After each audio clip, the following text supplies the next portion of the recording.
Number 1. I actually didn't know how to spell the game. So to explain this one, I feel like I have to give a little bit of a backstory. As some of you may have noticed, I have a little bit of a German accent. That is because I indeed have chosen to be born in Germany, like many other great scientists. So I've gathered here a little list of people who I actually 100% believe are confirmed to be scientists. That being said, there is of course one person who is missing on this list, who I feel like really helped us understand a lot through his research about the universe and to some extent maybe even the basics of time travel.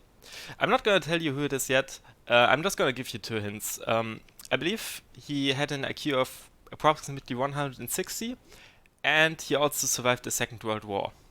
If you still don't know it yet, it is, of course, the famous German theoretical physicist Stefan Wilhelm Hafking. Anyway, now that you understand my rationale for being German, let's get back on topic. So, the reason why I always misspelled the game was because in English, the word time travel actually translates to one word, which is Zeitreise in German.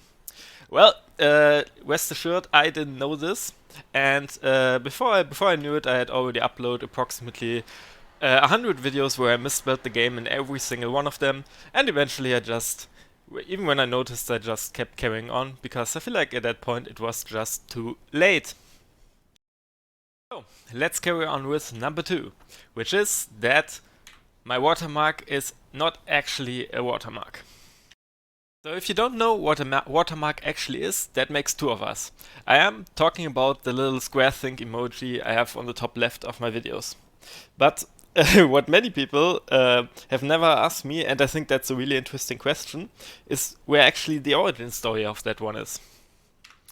And like a true Twitch streamer, I just ripped it off someone who posted a picture on Discord, which funnily enough, CTP did the same. And after I asked them if I can use it as my Twitch emote, which later became my YouTube avatar, they did not only provide me with the picture, but also explain to me what a square actually is. This is a real conversation, by the way. And yeah, if you don't think that's bad enough already, I still didn't understand how to set it up as a watermark, and I still don't understand how to do this to this day. So, as a result, I literally restream it every time locally from my hard drive as a PNG to every single one of my videos, as you can see right here. Next up is number 3, which is that McDonald's actually ruined my e-fame. Now this one actually still hurts a little bit to this day, but it's just too funny not to tell. I believe only a couple of you guys actually know this, even if you've followed me for a long time. But let me just tell you a little bit of a story. So the story goes like this: after he recovered from his chokehold injury caused by Eric Hansen, Hikaru put on his favorite pineapple shirt and went on a show called Watch When. So being on the show, they played a couple of games. They played some normal chess. I believe they also played some GeoGuessr. It was a pretty entertaining time.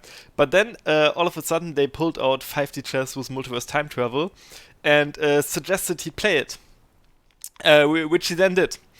That being said, after he did a couple of games against the AI, they of course wanted to play human as well. And as the game was just out for, I believe it was a couple of days or maybe a week, they actually didn't find an opponent to play. And so one of their, it must have been an editor or something, actually came into my Twitch channel and asked me if I wanted to play Hikaru, which is absolutely insane, of course. But at the time, I was eating a burger with both of my hands.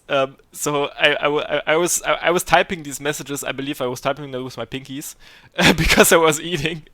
And yeah, so basically they told me that they were live right now in this moment, and I was just in game, just chilling. And looking back at this, I of course would have like Alt F4 immediately, set up a game, and invited him, like sent him a code immediately. But yeah, as it played out, this happened, and yeah, tough luck for me, I guess. And the fourth fun fact, which is that the dragon moves quadrilaterally. Now, this isn't really a fun fact about my channel specifically, but it just gets me every time, dude. And yeah, there you have it. There is 5 fun facts about my 5D chess with Multiverse time travel channel. Anyway, guys, I gotta get back to work now. I am really thankful for every single one of you. And yeah, if you've enjoyed the video, then make sure to